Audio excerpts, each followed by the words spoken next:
being upbuoyed, being supported upon these winged winds of rapid joy. Look at the beauty of these words, winged winds of rapid joy, upheld to a light it could not always hold. Well, Sri Aurobindo speaks to us at length about light, and I would like to share that today. He says light is primarily a spiritual manifestation of the divine reality, illuminative and creative. Material light is a subsequent representation or conversion of it into matter for the purposes of the material energy. And of course, there is this long quote that I have never tired of quoting. And I'll begin. Our sense, by its incapacity, has invented darkness. In truth, there is nothing but light. Only it is a power of light, either above or below our poor human vision's limited range. For do not imagine that light is created by the suns. The suns are only physical concentrations of light, but the splendor they concentrate for us is self-born and everywhere. God is everywhere, and wherever God is, there is light. This is from the Hour of God. It's a beautiful quotation. And then we have from the Mother. Light is a general term. Light is not knowledge, but the illumination that comes from above and liberates the being from obscurity and darkness. Sorry, that is the Mother. And now we have one more. And this was shown to me by my friend Dimitri von Morenschild, who lived to the age of 100 in the ashram. And Mother wrote this to him, and he showed it to me in her own writing. The light is everywhere. The force is everywhere, and the world is so small.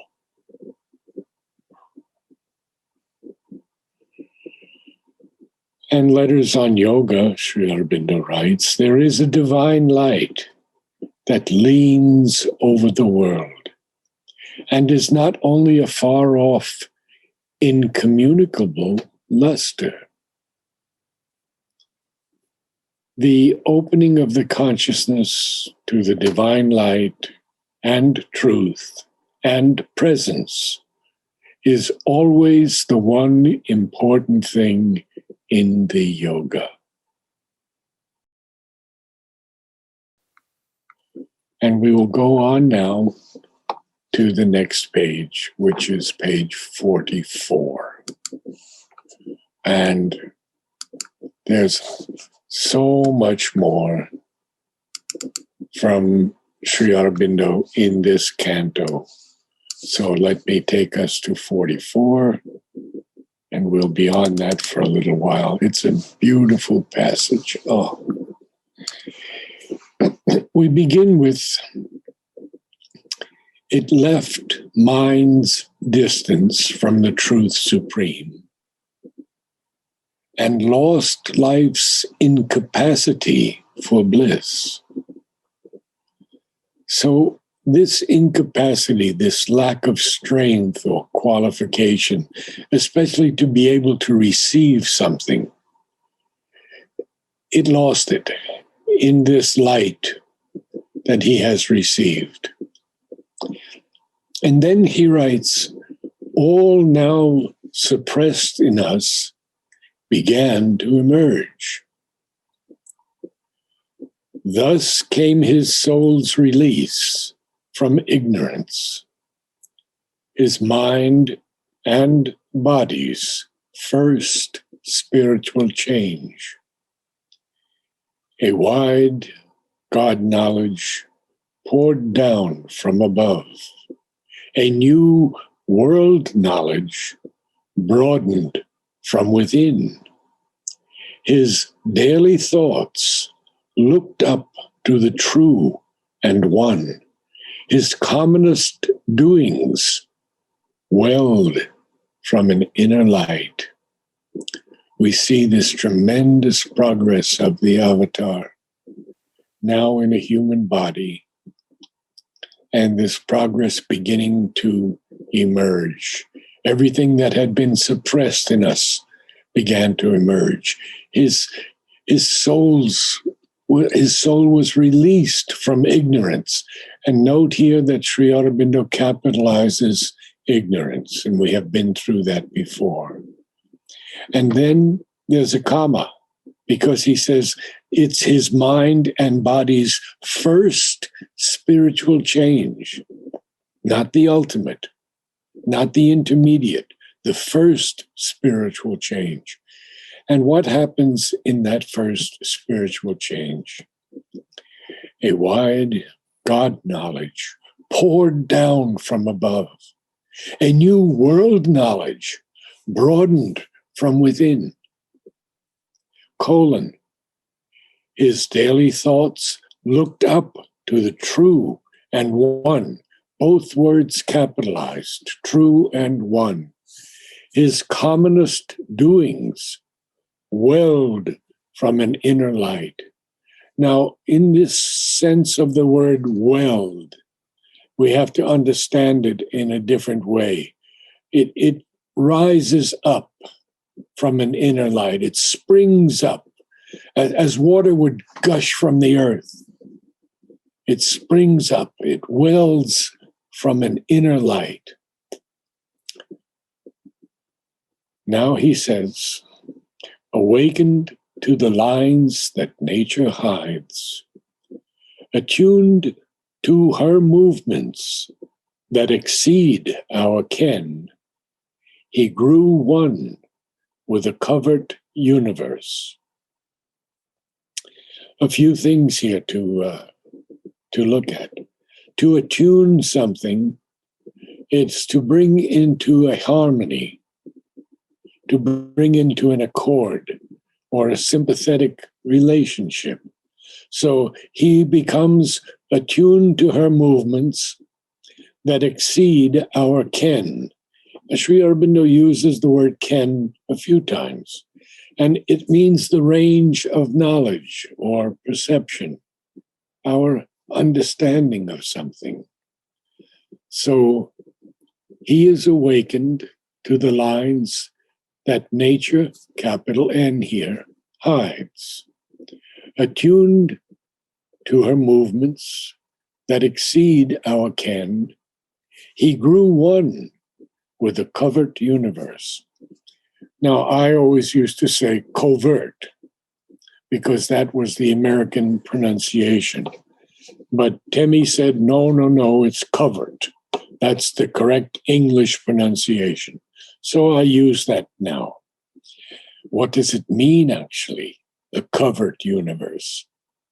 Well, it's a universe that's secret or hidden from our view or our knowledge. It's concealed. He grew one with a covert universe. So the universe opens to him. And what does he say? He says, his grasp surprised her mightiest energy springs. He spoke with the unknown guardians of the worlds.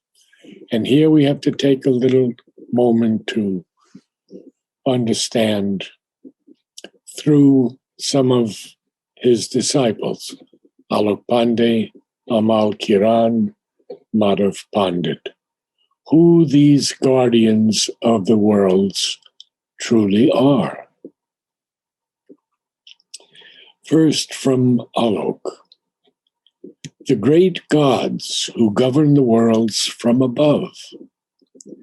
These higher powers and beings are unknown to man, and yet without them, the world could not be.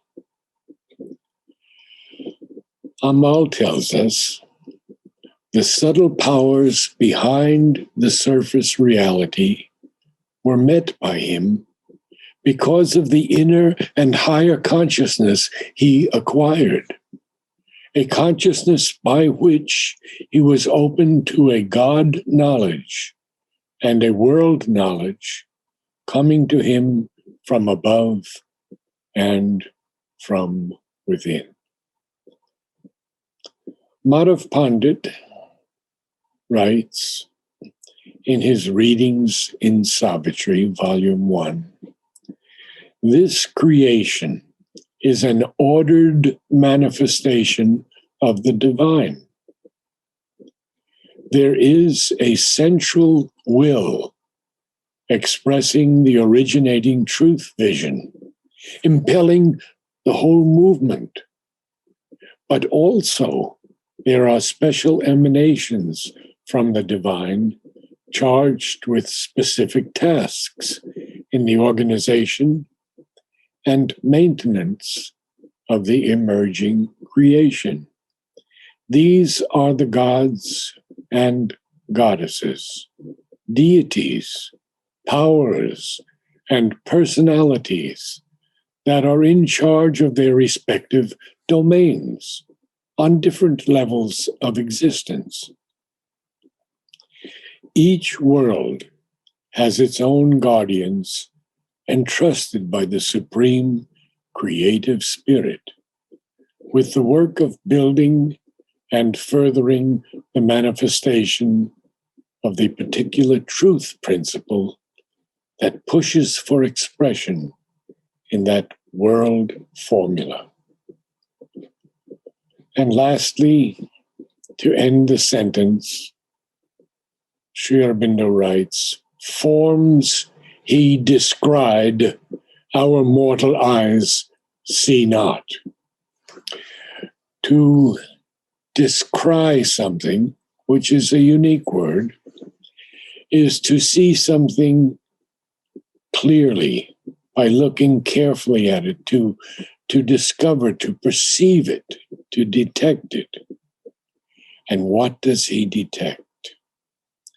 Well, his wide eyes bodied viewless entities. He saw the cosmic forces at their work and felt the occult impulse behind man's will. Bodied, viewless entities. A difficult word here. Obviously, often it means furnished or provided with a body, embodied, gave shape to, gave a bodily form to, exhibited in outward reality. But he's bodying these viewless entities. He sees them existing in a bodily form, endowed with a material form. And what are they?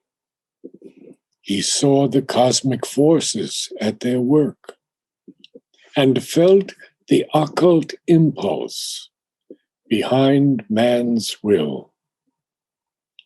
Time's secrets were to him an oft-read book. The records of the future and the past outlined their excerpts on the etheric page. The etheric page is, well, the ether is supposedly the medium supposed by the ancients to fill the upper regions of space. So he sees them in the ether. Etheric here is used as an adjective for page, the etheric page. Now, I would like today for someone to read from where we began. Anyone who would like to read could read. And if no one comes forth, I'll choose someone, but I ask you to do this. May I read, Savitri? Please. So, from that? No. We could begin with All Now Suppressed in Us on page 44.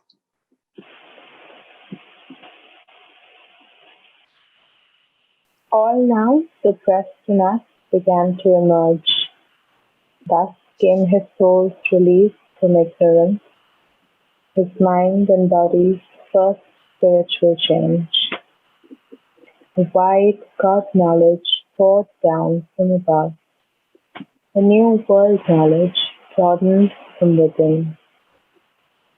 His daily thoughts looked up to the true and one. His commonest doings welled from an inner life.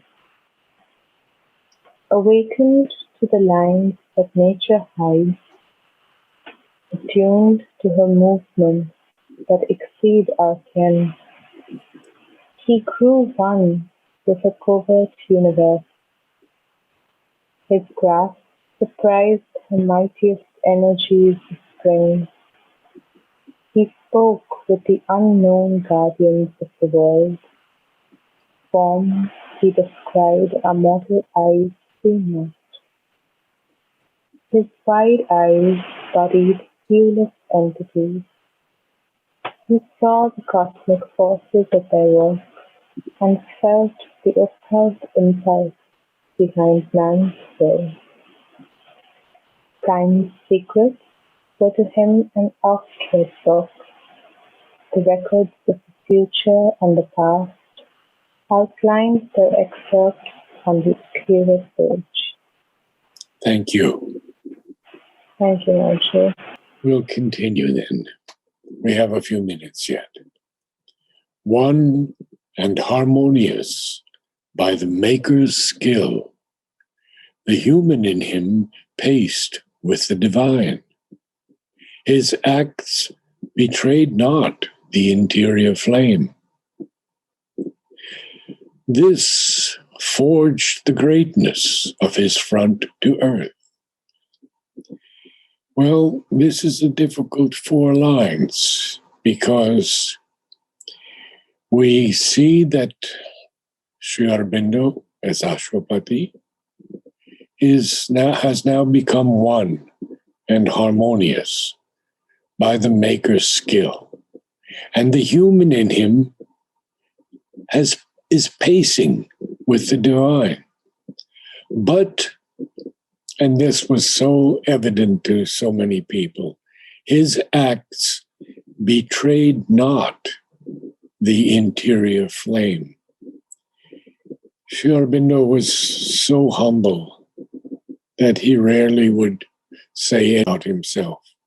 We are very fortunate to have the book on himself because it was sometimes pulled out of him by his disciples asking him questions. So this actually forged the greatness of his front to earth. Now we have 2 words here, forged and front. To forge something is not something that we would normally understand from the usual definitions of the noun, which is, a fireplace, a forge, but from the verb. And it means to form something, of course, not by heating or beating or hammering into shape, but to make by a concentrated effort or energy. So this shaped the greatness of his front to earth.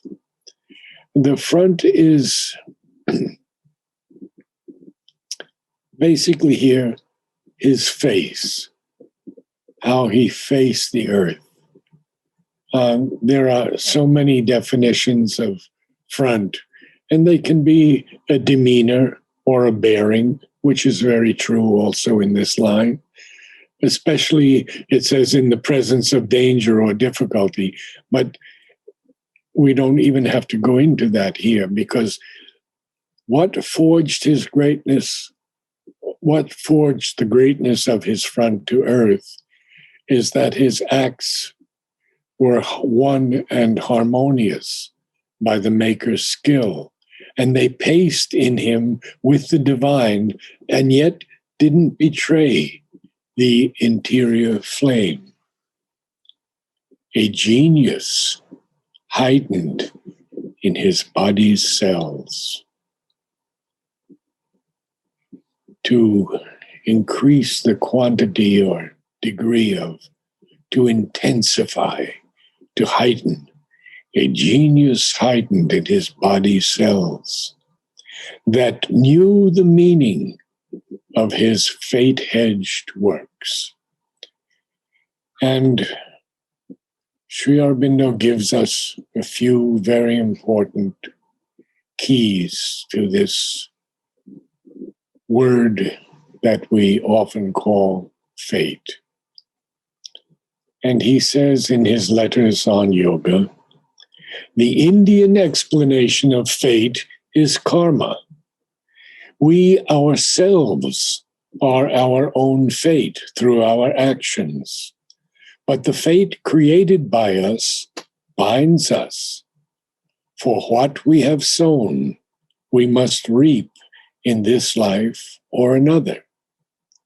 Still, we are creating our fate for the future, even while undergoing old fate from the past in the present.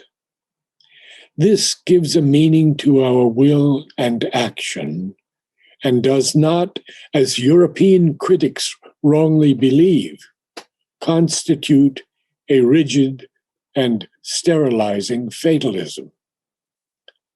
But again, our will and action can often annul or modify even the past karma. It is only certain strong effects called utkata karma that are non-modifiable. Here too, the achievement of the spiritual consciousness and life is supposed to annul or give the power to annul karma. For we enter into union with the will divine, cosmic or transcendent, which can annul what it had sanctioned for certain reasons, new create what it had created. The narrow fixed lines disappear. There is a more plastic freedom and wideness. Neither karma nor astrology, therefore, points to a rigid and forever immutable fate. I know that Sri Aurobindo has written, I've read it many times, that even if the divine will not grant us a relief from a certain fate, because we have to go through it, he still puts a check mark in our credit page. Vladimir, can you enlighten us a little bit more on the Uttaka karma?